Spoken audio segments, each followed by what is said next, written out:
اعوذ باللہ من الشیطان الرجیم، بسم اللہ الرحمن الرحیم۔ اسلامک ٹیچر ویڈیوز میں خوش آمدید۔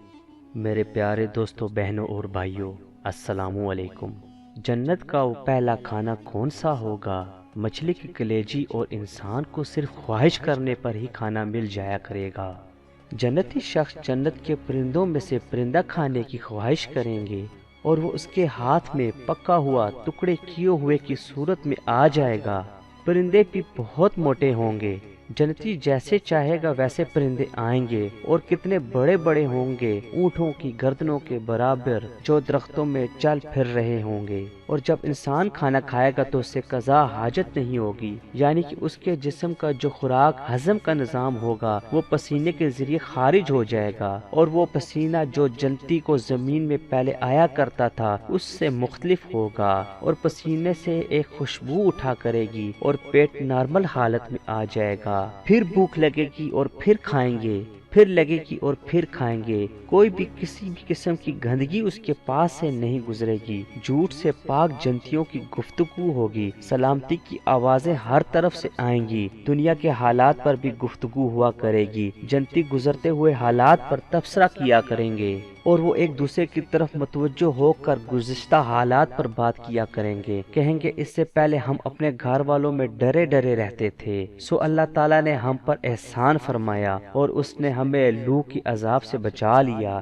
ہم اس سے پہلے دنیا میں اس کو پکارا کرتے تھے، بلا شبہ وہ بڑا احسان کرنے والا ہے اور رحم کرنے والا ہے۔ اور جنتی کے ہر سانس کے ساتھ تسبیح اور تحلیل ہوگی، یعنی سانس کے ساتھ تسبیح اور تحلیل ہو رہی ہوگی، یعنی کہ جنتیوں کو ایسی تسبیح سکھا دی جائے گی اور اتنی آسان ہوگی جس سے پڑھنے میں کوئی مشقت بھی نہیں ہوگی۔ جیسے سانس لیتے ہوں گے ویسے ہی تسبیح جاری ہوتی رہے گی۔ صبح و شام انسان اللہ تعالیٰ کی تسبیح کرتا رہے گا، اور جنتیوں کی بڑی بڑی گائیں ہوں گی اور اونچے اونچے پلنگ ہوں گے، اور اونچے اونچے سمندر، 4 قسم کے سمندر ہوں گے، دودھ کا، پانی کا، شہد کا اور شراب کے سمندر سے نہریں پھوٹیں گی۔ نہروں کی زمین پر موتی ہوں گے۔ کوثر کی جو نہر ہے وہ جنت میں بھی ہوگی اور اس کے کنارے سونے کے ہوں گے، اور پانی موتیوں پر بہہ رہا ہوگا۔ خوشبودار پہاڑ سے نہریں دریاؤں میں بہیں گی۔ جنت کے درخت کیسے ہوں گے، کتنے بڑے ہوں گے۔ ایک گھڑ سوار 100 سال بھی اس کے سائے میں بھاگے گا تو اس کا سایہ ختم نہ ہوگا، اور اس کے تنے سونے کے ہوں گے جو بہت خوبصورت لگیں گے، اور من پسند کھانے ہوں گے اور آپ کی خواہش کے مطابق ہوں گے۔ پھل درختوں پر لٹکے ہوں گے اور کبھی ختم نہیں ہوں گے، کبھی بھی موسم ختم نہ ہوگا ان کا۔ جب دنیا میں ہر پھل کا ایک موسم ہوتا ہے تب وہ پھل اگتے ہیں، جبکہ جنت میں ایسا نہ ہوگا۔ اور پھل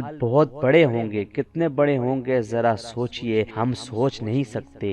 نبی پاک صلی اللہ علیہ وآلہ وسلم نے فرمایا، میں نے جنت دیکھی تو اس میں سے میں نے خوشہ لینا چاہا کہ میں ایک لے لوں، اور اگر آپ صلی اللہ علیہ وآلہ وسلم خوشہ لے لیتے تو اس وقت تک کھاتے رہتے جب تک یہ دنیا موجود ہے، یعنی صرف ایک خوشے کے ساتھ بھی اتنا کچھ۔ اور انگوروں کے گچھوں کی لمبائی کتنی ہوگی، ایک انگور کے دانے سے جو جوس نکلے گا اس سے ڈھول بھر جائے گا، اور جھکے ہوئے پھل ہوں گے اور بغیر گٹلی کے میٹھے اور نرم پھل ہوں گے، مکھن سے بھی زیادہ نرم پھل ہوں گے۔ سبحان اللہ۔ تو یہ تھی دوستو ہماری آج کی چھوٹی سی کوشش، اور ہماری اگلی ویڈیو تک کا انتظار کیجئے۔ تب تک کے لیے ہمیں اجازت دیجیے۔ اللہ حافظ۔